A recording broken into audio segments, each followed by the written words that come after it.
Hi friends, నేను మీ Tanmayi. Welcome to our YouTube channel ఉల్లాసంగా ఉత్సాహంగా. Bigg Boss season 4 episode 13 day 12.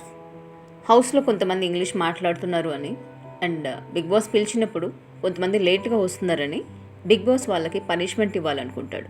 అట్లా ఇంగ్లీష్ మాట్లాడుతున్న వాళ్ళల్లో Abhijit, Akhil, Monal, Noel and Harika.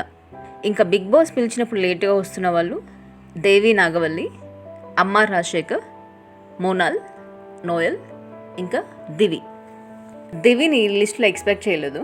So punishment ఏంటి అంటే బజర్ మోగినప్పుడల్లా హౌస్ మేట్స్ అంతా 20 గుంజీలు తీయాలి. అది కూడా ఇంకొకసారి బిగ్ బాస్ హౌస్లో ఇంటి నియమాలు ఉల్లంఘించము అని చెప్తూ 20 గుంజీలు తీయాలని చెప్తారు. సో ఇట్లా బజర్ మోగినప్పుడల్లా ఈ హౌస్ మేట్స్ అంతా అదే పని చేస్తారు. యాక్చువల్గా తప్పు చేసిన వాళ్ళకి ఇవ్వాల్సింది, మిగతా అందరికీ కూడా పనిష్మెంట్ అనేది ఇవ్వకుండా ఉండాల్సింది. సో అలా చేసినప్పుడే ఇంకొకసారి చేయొద్దు, వాళ్ళు చేయలేదు కాబట్టి గుంజులు తీయట్లేదు, మేము తప్పు చేసాం కాబట్టి చేస్తున్నామని వాళ్ళకు కూడా రియలైజేషన్ ఉంటుంది. ఇంకా ఇంగ్లీష్ మాట్లాడే 5 ఉన్నారు కదా, అభిజిత్, అఖిల్, మోనాల్, నోయల్ అండ్ హారిక, వీళ్ళందరినీ జోర్దార్ సుజాత దగ్గర తెలుగు నేర్చుకోమని చెప్తారు. ఇంకొకసారి తప్పు చేయమని బోర్డు పైన రాయమని చెప్తాడు. ఇదే క్రమంలో మోనాల్కి తెలుగు నేర్పించేటప్పుడు జోర్దార్ సుజాత చెప్పినవి మోనాల్ రిపీట్ చేసేటప్పుడు కొంచెం ఫన్నీ అనిపించింది. అండ్ అంతకుముందు ఎపిసోడ్లో ప్రోమోలో చూసినట్టు బిగ్ బాస్ హౌస్లో కామెడీ షో అని చేస్తారు. సో 2 టీమ్స్గా కుమార్ సాయి టీం ఒకటి, ముక్కు అవినాష్ టీం ఒకటి. ముక్కు అవినాష్ టీంలో జోర్దార్ సుజాత, కరాటే కళ్యాణి, అఖిల్, మోనాల్ ఉంటారు. ఇక కుమార్ సాయి టీంలో అమ్మ రాజశేఖర్, హారిక, దివి ఇంకా దేవి ఉంటారు. ఈ 2 టీమ్స్కి కూడా 3 నిమిషాల్లో కామెడీ చేసి అందరిని నవ్వించాలని చెప్తారు. కుమార సాయి టీం 3 నిమిషాల్లో వాళ్ళ టాస్క్ అనేది కంప్లీట్ చేస్తారు. అవినాష్ టీం మాత్రం 5 నిమిషాలు చేస్తారు. నిజంగా చెప్పాలి అంటే వీళ్ళిద్దరూ చేసిన కామెడీ స్కిట్స్ అంత జనాల్ని ఆకట్టుకునే రేంజ్లో అయితే ఏదీ లేదు. ఈ వీళ్ళిద్దరి స్కిట్స్లో ఎవరిది బాగుంటే బిగ్ బాస్ వాళ్ళకి రియల్ ఫ్రూట్ జ్యూస్ ఇస్తానని చెప్తాడు. సో ఇప్పుడు లాస్య అండ్ నోయల్ వీళ్ళిద్దరు దాంట్లో ఏది బాగుందని వాళ్ళు డిసైడ్ చేయలేక గంగవ్వకు అడిగినప్పుడు గంగవ్వ అవినాష్ టీంది బాగుందని చెప్తుంది. చెప్పిన తర్వాత ఇంకా అమ్మ రాజశేఖర్ చాలా ఫీల్ అయిపోతాడు. సో లాస్ట్ నోయల్ ఇదే మాట్లాడుకొని ఇంకా నోయల్ అంటాడు, పర్వాలేదు అమ్మ రాజశేఖర్ కోపం వచ్చినా కానీ తర్వాత వెంటనే సెట్ అయిపోతాడు అని. మళ్ళీ ఇంకా అదే మాట నోయల్ వచ్చేసి అమ్మ రాజశేఖర్తో మాట్లాడుతున్నప్పుడు అమ్మ రాజశేఖర్ అంటాడు, ఇద్దరు బాగా చేశారు, ఇంకా వీళ్ళు టీషర్ట్స్ కూడా చింపుకొని మరీ చేశారు, ఇస్తే ఇద్దరికి ఇవ్వాలి, అలా ఎలా ఆ టీంకి ఒక్కరికే ఇస్తారు, ఈ అమ్మాయిలు ఫీల్ అవ్వరా అని అంటాడు. అది యాక్చువల్గా లాజిక్ ఉంది, ఇస్తే ఇద్దరికి ఇవ్వాల్సింది, ఎందుకంటే 2 కూడా అంతగా ఆకట్టుకునేలాగైతే లేవు. సో లేనప్పుడు ఎవరికి ఇవ్వకుండా ఉండాల్సింది, లేదంటే ఇస్తే ఇద్దరికన్నా ఇచ్చి ఉండాల్సింది. వీళ్ళు డెసిషన్ తీసుకోలేక గంగవ్వకు అడిగినప్పుడు గంగవ్వ ముక్కు అవినాష్ టీంది బాగుందని చెప్తారు. సో గంగవ్వ పైకి నెట్టేసి లేదు అవ్వకు నచ్చింది అందుకోసమని ఇచ్చాము అంటే, నువ్వు డెసిషన్ తీసుకోలేకపోయావు అని చెప్పు, అంతేగాని గంగవ్వ పైకి నెట్టడం. ఇప్పుడు మళ్ళీ గంగవ్వ చెప్పింది కాకుండా ఇది కూడా బాగుందని చెప్తే ఆమె ఫీల్ అవుతుందంటే గంగవ్వ ఎందుకు ఫీల్ అవుతారు? ఆమె అర్థం చేసుకుంటారు కానీ ఫీల్ అవ్వరు. ఇంకా దీని తర్వాత 2 రియల్ ఫ్రూట్ జ్యూసెస్ బాటిల్స్ పంపిస్తారు. సో ఆయన దృష్టిలో ఇద్దరు విన్నర్స్ అని. ఇద్దరికి వచ్చిన తర్వాత అమ్మ రాజశేఖర్ టీం కొంచెం కూల్ అవుతారు. అవినాష్ వచ్చిన తర్వాత హౌస్లో కొంచెం ఎంటర్టైన్మెంట్ కనిపిస్తుంది. అందరూ కూడా కొంచెం నవ్వటం కానీ అవినాష్ కొంచెం జోక్స్ వేయటం కానీ బాగుంది. అండ్ మోర్ ఓవర్ సాయి వచ్చినప్పుడు ఎవరు కూడా ఆయన్ని అంత యాక్సెప్ట్ చేయలేదు. అవినాష్కి ఇక్కడ ప్లస్ పాయింట్ ఏంటంటే ఆయన వచ్చినప్పుడు అందరికీ కూడా నచ్చాడు. ఇంకా ఇలాగే ఇదే క్రమంలో మోనల్ని ఇమిటేట్ చేస్తున్నప్పుడు అందరు నవ్వారు. తర్వాత మోనల్ వచ్చేసి నువ్వు నన్ను ప్రతిసారి ఇట్లా ఇమిటేట్ చేయడం నాకు నచ్చట్లేదు, ఇది పెద్ద ప్లాట్ఫామ్ అండ్ అందరు చూస్తారు అని కొంచెం ఓవర్ రియాక్ట్ అవుతుంది. ఇంకా దానికి కూడా అవినాష్ లేదు అందరు అడిగారు అందుకోసమే నేను చేశాను, లేకపోతే నేను కూడా చేసేవాడిని కాదని చెప్పి వెళ్తాడు. మోనల్ బిగ్ బాస్ అనేది ఒక పెద్ద ప్లాట్ఫామ్ అని ఇప్పుడే రియలైజ్ అయినట్లుంది. ఇన్ని రోజులు పడుకొని ఇప్పుడే నిద్రలేచింది ఆమె. ఎన్ని రోజులు ఆమె చేస్తుందంటే డబల్ స్టాండర్డ్స్ మెయింటైన్ చేసుకుంటూ వచ్చింది. లాస్య ఇంకా జోర్దార్ సుజాత చెప్పిన వర్షన్ని మొత్తం చేంజ్ చేసి ఈ అమ్మాయికి అనుకూలంగా మార్చుకొని అఖిల్కి, అభిజిత్కి కొత్త స్టోరీ క్రియేట్ చేసి చెప్పింది. ఇది డబల్ స్టాండర్డ్ కదా. ఎవరైనా అమ్మాయి అందంగా ఉంది అంటే ఈ అమ్మాయి పర్సనాలిటీ బాగుంది, ఈ అమ్మాయి డ్రెస్ బాగాలేదు అంటుంది. అండ్ దివిది నామినేషన్ విషయంలో కూడా సూర్యకిరణ్ ఉంటే బాగుంటుంది అని చెప్పి అంటే ఆబ్వియస్లీ అక్కడ దివి వెళ్ళిపోవాలి అని. ఆ తర్వాత దివి వచ్చి అడిగినప్పుడు అది క్లియర్గా చెప్తే బాగుంటుంది. నువ్వు చేసింది చెప్పలేనప్పుడు చేయటం ఎందుకు? ధైర్యం ఉండదు. మోనల్ ఏంటి అంటే ఎప్పుడు కూడా మోనల్ని చూస్తే ఏ స్టేట్మెంట్ కూడా డైరెక్ట్గా చెప్పింది అయితే లేదు. ఎప్పుడు కూడా మూలకు కూర్చోవడం, పక్కన అభిజిత్నో అఖిల్నో కూర్చోబెట్టుకొని వాళ్ళతో మాట్లాడటం, అందరి గురించి చెడ్డుగా చెప్పడం. సో ఈమె ఫైనల్కి ఎట్లా చేస్తుందంటే హౌస్ మొత్తం పైన నేనే మంచిదాన్ని, మిగతా అందరు కూడా మన గురించి చెడ్డగా అనుకుంటున్నారు. ఇంకా మోనల్ అంత ఇదిగా రెచ్చిపోయింది జనాలంతా చూస్తున్నారని. నెక్స్ట్ చూడండి, ఈమె నోయల్తో కూడా క్లోజ్ అవుతుంది. ఈ అభిజిత్ అఖిల్ మోనల్తో అంత కాంటాక్ట్లో లేకపోతే ఈ రోజు ఇంగ్లీష్ మాట్లాడటంలో వాళ్ళ పేర్లు ఉండకపోయి ఉండొచ్చు. సో వాళ్ళు తొందరగా రియలైజ్ అయ్యి ఈమెను వదిలేస్తే బాగుపడతారు. ఇంకా ఫైనల్గా వర్స్ట్ అంటే వర్స్ట్ కెప్టెన్సీది.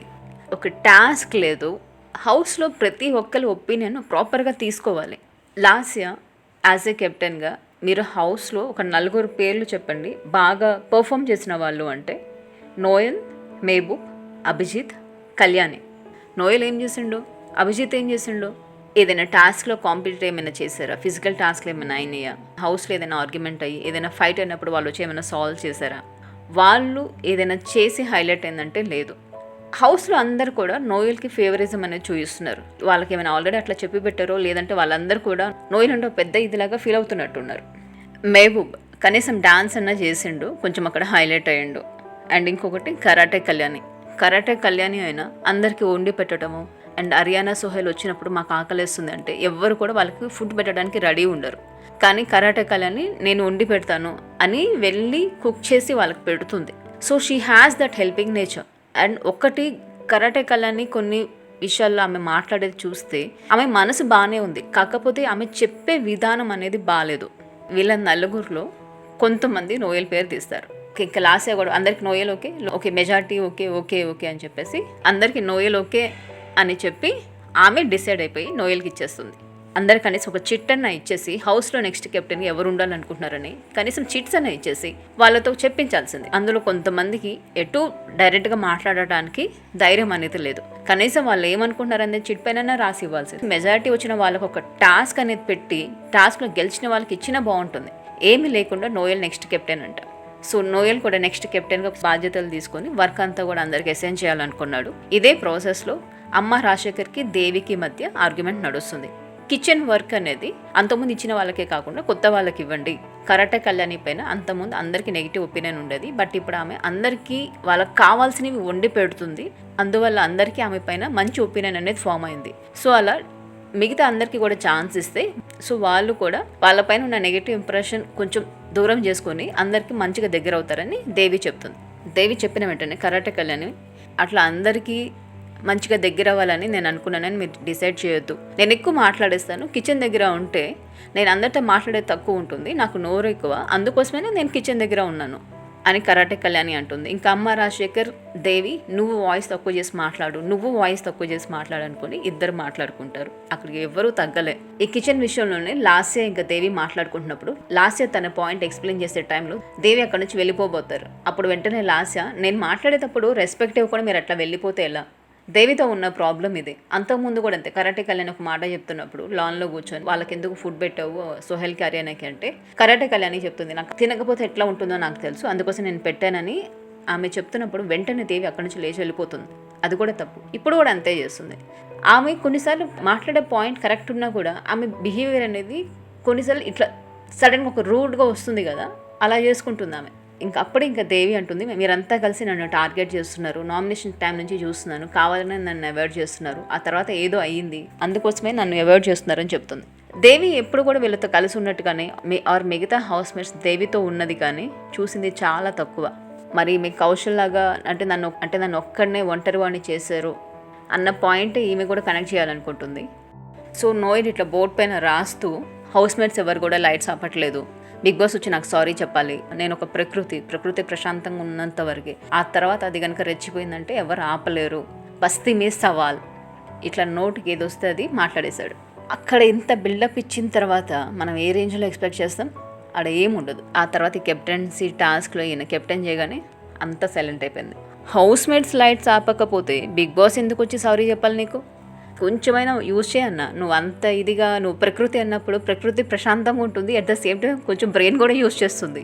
నువ్వు బ్రెయిన్ ఉన్న ప్రకృతివో బ్రెయిన్ లేకుండా ఉన్న ప్రకృతివో ఆలోచించుకో. అంత ఆవేశం ఎందుకు, కొంచెం ఆలోచనతో మాట్లాడు కదా. నువ్వు అంత స్టేట్మెంట్స్ ఇచ్చినప్పుడు దానికి వెనకాల ఏదైనా సీన్ ఏదైనా ఉందా అంటే బాగుండేది. అట్లా ఏం లేకుండా నువ్వు అట్లా తుస్సు అనిపించావు అనుకో. ఫస్ట్ ఆఫ్ ఆల్ ఫస్ట్ వీక్లో నీ బిహేవియర్ వల్ల నీ పైన ఉన్న ఇంప్రెషన్ నువ్వే స్పాయిల్ చేసుకున్నావు. మళ్ళీ దానికి తోడు ఇట్లాంటి స్టేట్మెంట్స్ అంతా ఇచ్చి ఆ స్టేట్మెంట్కి తగ్గ వర్క్ లేదనుకో వేస్ట్ అయిపోతుంది.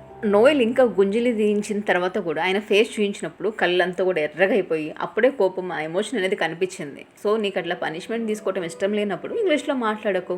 అందరికీ చెప్తావు కదా ఇది చేయొద్దు అది చేయొద్దు, ఇది బిగ్ బాస్ టాస్క్ ఏమో, మనం ఇది కూడా ఆలోచించాలి. మరంతా ఆలోచించినప్పుడు ఆడ బోర్డు పైననే మెన్షన్ చేశారు కదా ఇంటి నియమాలు అని, మరి అది చదువుకోవాల్సింది కదా ఒక్కసారి. ఇట్లా జనాలను ఈ ప్రోమోస్తో మభ్యపెట్టి ఆ తర్వాత ఎపిసోడ్ చూపించి మోసం చేస్తుండే బిగ్ బాస్. కొంచెం ఇంట్రెస్టింగ్గా పెడితే బాగుంటుంది. అసలు హౌస్ మేట్సే ఇంట్రెస్టింగ్గా ఏం చేయకపోతే ఫస్ట్ 5 డేస్లో వీళ్ళు ఏం చేయండి, లాస్ట్ 2 డేస్లో నాగార్జున గారు వచ్చి మాత్రం ఏం చేయగలరు. బిగ్ బాస్ ఎప్పుడు రియలైజ్ అయ్యి వీళ్ళకి మంచి టాస్క్లు ఇచ్చి జనాలను ఎంటర్టైన్ చేస్తాడో చూడాలి. ఇంకా ఈ వీక్ ఎలిమినేషన్ ఉంది. మీ ఉద్దేశం ప్రకారం ఈ వీక్ ఎవరు ఎలిమినేట్ అవుతున్నారో కింద కమెంట్ చేయండి. సో ఫ్రెండ్స్, ఇది Bigg Boss season 4 episode 13 day 12లో జరిగిన మెయిన్ పాయింట్స్.